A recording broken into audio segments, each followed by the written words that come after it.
What's up everyone? It's me, it's Jinsula. Hope you're having a good day, and welcome to today's Pokemon Go video. Okay, so we're about to start a brand new year of Pokemon Go, and as someone who has played this game from the very beginning, I wanted to share with you a whole lot of tips and tricks that I've been using to get ahead in this game.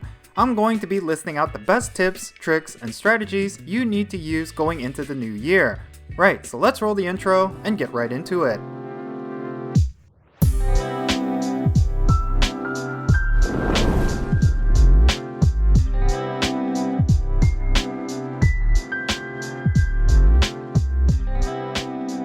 Okay, let's not waste any more time and get right into the tips. The first tip is that you need to get on Niantic Campfire as soon as possible.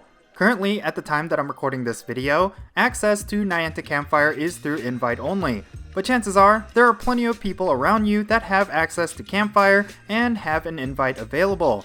You need to ask around your local communities and see if anyone can get you on this app.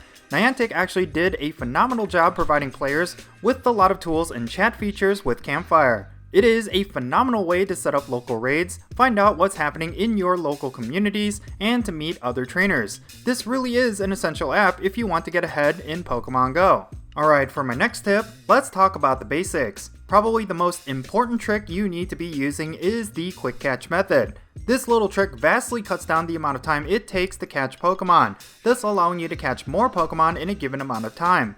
This can especially be important for spotlight hours and community days, where there will be a limited time to catch an insane amount of Pokemon. If you want to know how to do this trick, then check out the video in the card in the top right corner. Also going along these lines, you should take time this year to work on your excellent curveball throws. This is a skill that is absolutely essential in order to get ahead in the game. It takes a lot of practice and diligence to get down. However, a lot of players tend to ignore it. Considering that you get a ton more experience points when you catch a Pokemon after hitting an excellent curveball throw, and the catch rate of the Pokemon is increased by a substantial amount, it is imperative that you are able to hit them as often as you can. If you are able to master this one particular technique, then you will have no problem at all catching legendaries and super rare wild spawns. For my next tip, it is going to involve how you spend your resources. My suggestion is that you focus on very specific Pokemon that you use most often and completely max them out. Since getting a Pokemon to the highest level possible takes up so much candy and Stardust, you will want to be very selective with what you max out. Even if you're not trainer level 40 or higher, you should still be saving your resources for very specific Pokemon that you use most often. You should also look up Pokemon that are considered meta. In terms of Pokemon Go, these are the Pokemon that are the absolute best for their role. I always say that you should never power up a Pokemon that is not the absolute best, because you can end up getting that Pokemon and all of those resources are essentially wasted. I also suggest you only focus on Pokemon that are at or really close to 100% perfect IVs. These are Pokemon that have the highest rating for attack, defense, and HP when you appraise it. The reason for this is because you could end up with a better one later down the road, so you don't want to drain everything into a Pokemon that will eventually get replaced. The next tip is to engage with the Buddy Adventure system. The task of getting a Pokemon to Best Buddy status may seem daunting at first, but it is actually quite easier than you would believe.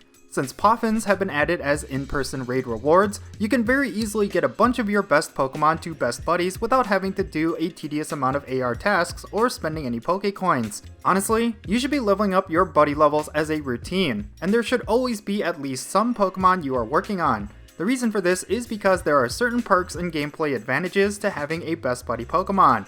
They gain 2 additional levels, and they can find you various items that could be useful. This is also a great way to get extra candies, XL candies, and Mega Energy from your Pokemon as well, as you get those from walking your buddy Pokemon. Simply, have a Pokemon you use often as your buddy, give it a Poffin, and just go about your day. Do this daily, and eventually, you will have yourself a whole collection of Best Buddy Pokemon that you could use for raids, PvP, and Team Go Rocket battles. Now in a similar vein, you need to Mega Evolve your Pokemon daily. One of the coolest features released in 2022 was the brand new Mega Evolution leveling system. However, it seems like most players completely neglect it. The benefit of constantly leveling up your Mega Evolution levels is substantial. As the Mega Evolution level goes up, you get additional candy, XL candy, and the cost to Mega Evolve with energy goes down. You do, of course, make raid battles much easier with Megas, as they are typically the strongest Pokemon you can use. They also give a sizable damage boost to every member of the raid party that share a type with the Mega. You also get bonus candy from catching Pokemon while a Mega with that Pokemon's type is active. This is crucial for stuff like Spotlight Hours and Community Days. Okay, next up, let's talk about gym battles. One tip that I have for any player is that they should always keep up with their gym battling. Getting those free 50 Pokecoins every day is absolutely crucial, especially nowadays where the value of bundle boxes in the Pokeshop are continuously going down. While it's always best to use the top gym defenders for defending gyms, namely Chansey, Blissey, and Snorlax, you could also use various Pokemon that complement those top defenders. These can include Wobbuffet, Gyarados, Gardevoir, and Metagross. If you don't have yourself an army of Blisseys, then invest in any of these for the sake of having good defenders.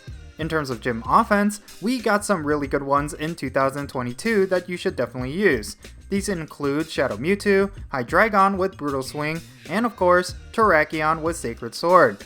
These Pokemon are phenomenal for gym attack, so you should definitely invest in them for some quick gym clears. Make sure you are defending as many gyms as possible, so that you can always get your 50 free daily Pokecoins. I suggest always holding down at least 9 gyms, and only attack gyms if any of your 9 get knocked out.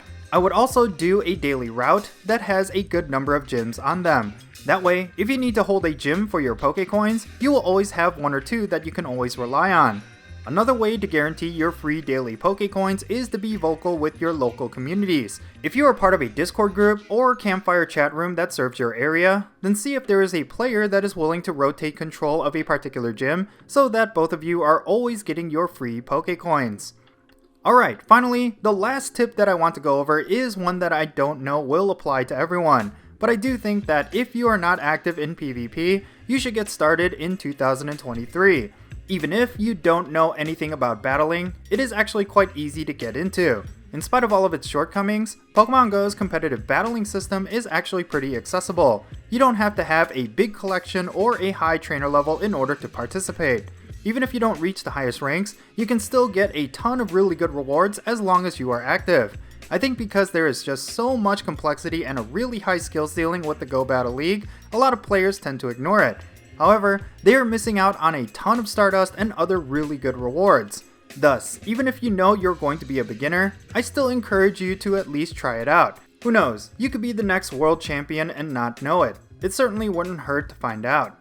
Anyway, that's going to be it for this video. Now, there are plenty of tips and tricks that I'm sure players will be surprised weren't included here. If you think there is a particular strategy that people should know about, then definitely share them down below. Leave your thoughts in the comments and let's have a great discussion. And if you ended up enjoying this video, be sure to hit that like button and subscribe if it's your first time here, and don't forget that little bell so you can stay up to date on whenever I upload videos. And I want to give a quick shout out to my patrons on Patreon. You make this channel content possible. If you want to support my channel in any way, big or small, then be sure to check out the links in the description below. For all my patrons, they get a permanent spot on my in-game friends list, so if you want to interact with me in some way, like with remote raids, then do consider becoming a patron on my Patreon. But yeah, that's going to be it. I'm Jinsula. Be safe, have fun, love yourself, and I'll catch you all later.